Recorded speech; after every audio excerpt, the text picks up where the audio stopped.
My name is Arthur Gordon Pym.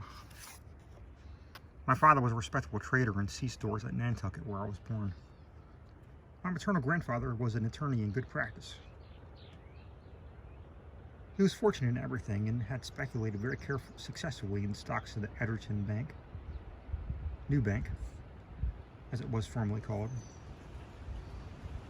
By these and other means, he had managed to lay by a tolerable sum of money. He was more attached to myself, I believe, than to any other person in the world. And I expect to inherit the most of his property at his death. He sent me, at 6 years of age, to the school of old Mr. Ricketts, a gentleman with only one arm and of eccentric matters. He's well known to almost every person who has visited New Bedford.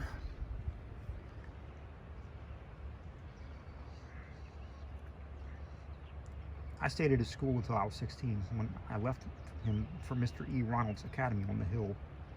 Here I became intimate with the son of Mr. Barnard, a sea captain who generally sailed in the employ of Lloyd and Fredenberg.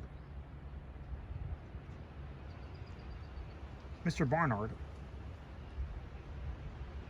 is also very well known in New Bedford and also has many relations, I am certain, in Edgerton.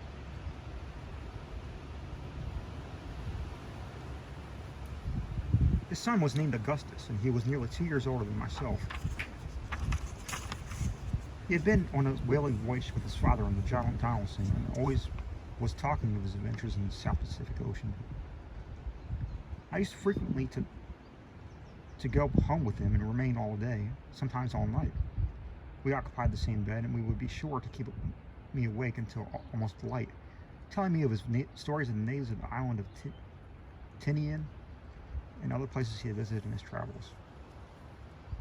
At last, I could not help being interested in what he said, and by degrees I felt the greatest desire to go to sea.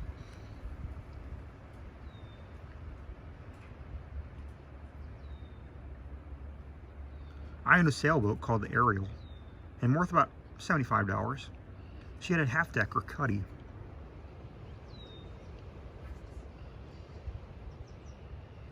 And was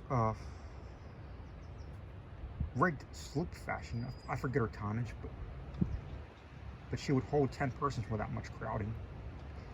In this boat, we were in the same habit of going on some of the maddest freaks in the world. And when I now think of them, it appears to me 1,000 wonders that I'm alive today. I will relate one of these adventures by way of introduction by a longer and more momentous narrative. One night there was a party at Mr. Barnard's, and both Augustus and myself were not a little intoxicated toward the close of it. As usual in such cases, I took part in his bed in preference to going home. He went to sleep, as I thought, very quietly, it being near 1 when the party broke up, and without saying a word on his favorite topic. It might have been half an hour from the time of our getting in bed, and I was just about falling into a doze when he suddenly started up and swore with a terrible oath that he would not go to sleep for any Arthur Pym in Christendom, for there was so glorious a breeze from the southwest. I never was so astonished in my life, not knowing what he intended, and thinking that the wines and the liquors he had drunk had set him entirely beside himself. He proceeded to talk very coolly, however, saying he knew that I supposed him intoxicated, but that he never was more sober in his life. He was only tired, he added, of lying in bed on such a fine night like a dog, and was determined to get up and dress and go out on a frolic with the boat.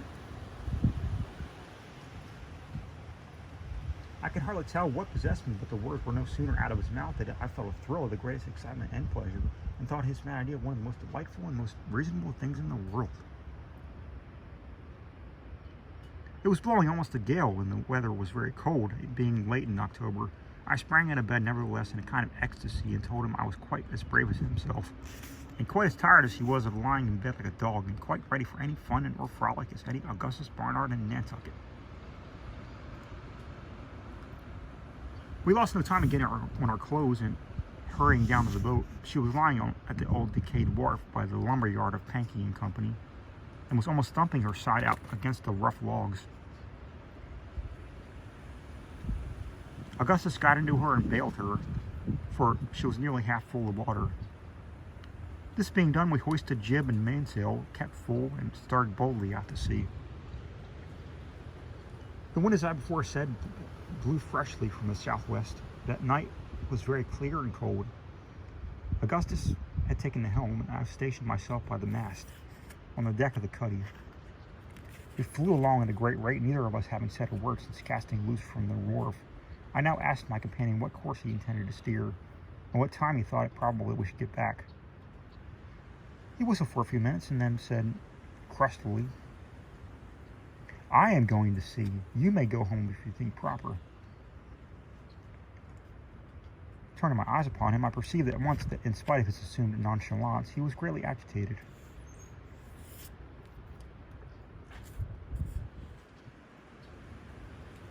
I could see him distinctly by the light of the moon.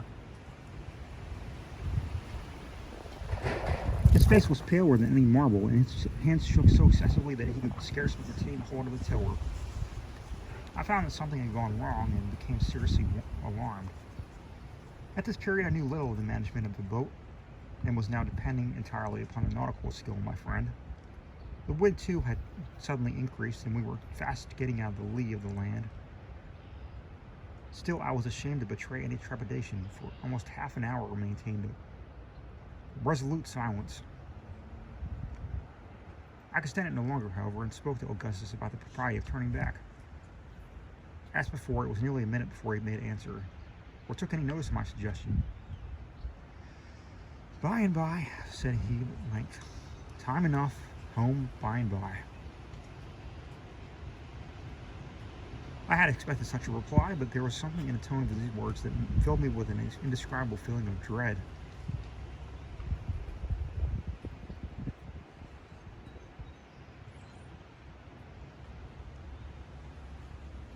I again looked at the speaker attentively. His lips were perfectly livid, and his knees shook so violently together that he seemed scarcely able to stand. "For God's sake, Augustus," I screamed, now heartily frightened, "what ails you? What is the matter? What are you going to do?" "Matter?" he stammered, in the greatest apparent surprise, letting go with the tiller at the same moment, and falling forward in the bottom of the boat. "Matter? Why, nothing is the matter. Going home don't you see?" The whole truth now flashed upon me. I flew to him and raised him up. He was drunk, beastly drunk. He could no longer either stand, speak, or see. His eyes were perfectly glazed, and I let him go in the extremity of my despair. He rolled like a mere log into the bilge water, from which I lifted him. It was evident that during the evening he had drunk far more than I suspected, and that his conduct in bed had been the result of a highly concentrated state of intoxication, a state which, like madness, frequently enables the victim to imitate the outward demeanor of one in perfect possession of one's senses. The coolness of the night air, however, had its usual effect. The mental energy began to yield before its influence, and the confused perception which he no doubt then had of his perilous situation had assisted in hastening the catastrophe. He was now thoroughly insensible, and there was no probability that he would be otherwise for many hours. It was hardly possible to conceive the extremity of my terror. The fumes of the wine lately taken had evaporated, leaving me doubly timid and irresolute. I knew that I was altogether incapable of managing the boat, and that a fierce wind and strong ebb tide were hurrying us to destruction. A storm was evidently gathering behind us.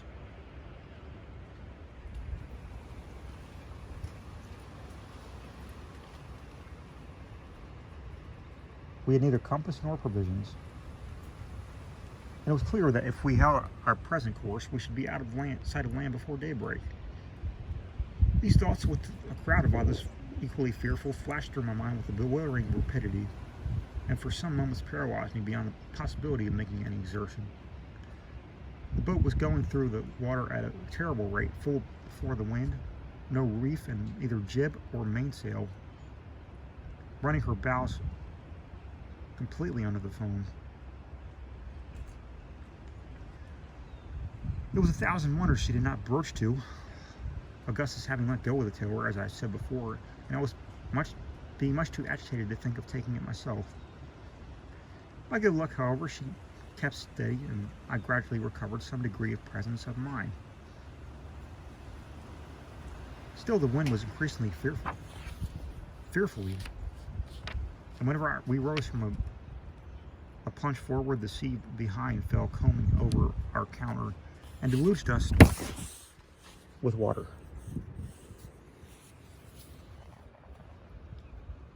Also utterly benumbed to in every limb as to be nearly unconscious of sensation.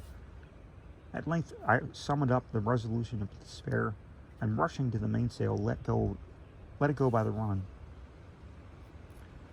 As might be expected, it flew over the bows and, getting drenched with water, carried away the mast short up by the board. This latter accident alone saved me from instant disruption.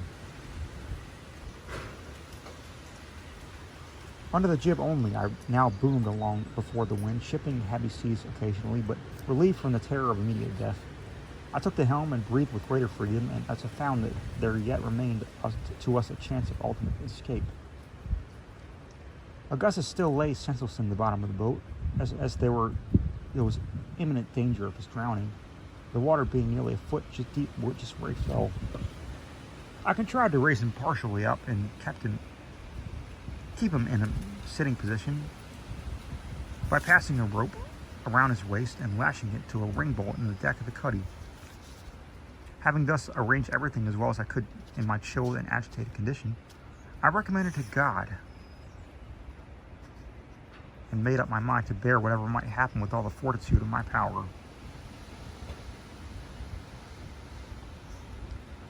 Hardly had I come from this resolution when suddenly a loud and long scream or yell, as if from the throats of 1,000 demons, seemed to pervade the whole atmosphere around and above the boat. Never while I live shall I forget the intense agony of terror I experienced at that moment. My hair stood erect on my head. I felt my blood congealing in my veins. My heart ceased utterly to beat, and without having once raised my eyes to learn the source of the alarm,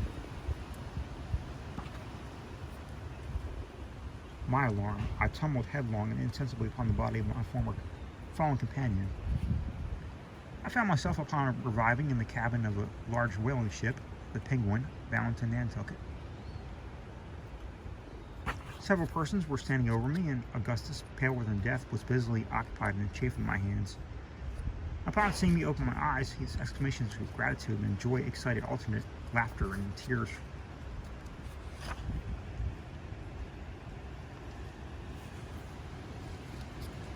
From his rough-looking personages who were present.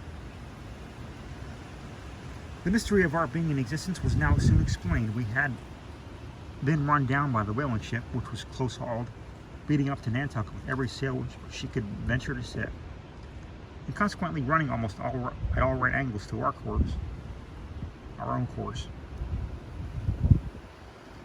Several men were on the lookout forward, but did not perceive our boat till it was an impossibility to avoid coming in contact. Their shouts of warning upon seeing us were what so terribly alarmed me.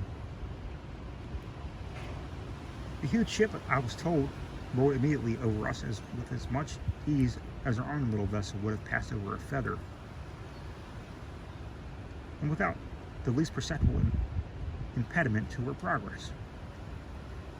Not a scream arose from the deck of the victim.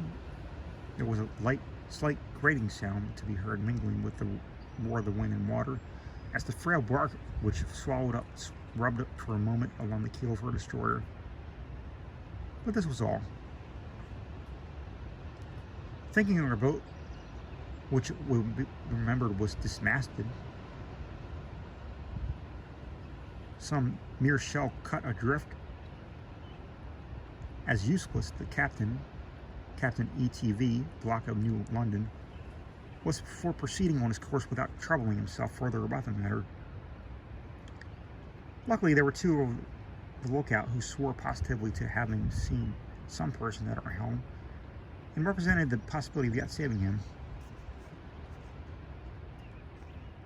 A discussion ensued when Black grew angry, and after a while said it was no business of his to be eternally watching for eggshells, that the ship should not be about for any such nonsense, and if there was a man down, it was nobody's fault but his own. He might drown and be dead, or some language to that effect. Henderson, the first mate, now took the matter up, being justly indignant, as well as the whole ship's crew, at a speech convincing in such a degree of heartless atrocity.